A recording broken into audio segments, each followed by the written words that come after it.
L'eau douce en France, c'est une ressource rare, précieuse et saisonnière. On en a beaucoup en hiver, moins en été. C'est important puisqu'on en a tout à chacun des usages pour l'eau potable, mais aussi à travers notre agriculture, à travers nos industries. Mais cette eau, on a tout fait pour pouvoir la chasser de nos territoires. En ville, on a bétonisé, ce qui vraiment la fait partir tout de suite.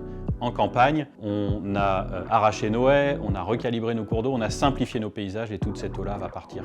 Et ne pas intégrer les nappes phréatiques, et donc ne pas rentrer dans ce compte en banque hydraulique qui permet de garder cette eau en hiver et de la restituer en été dans les milieux naturels.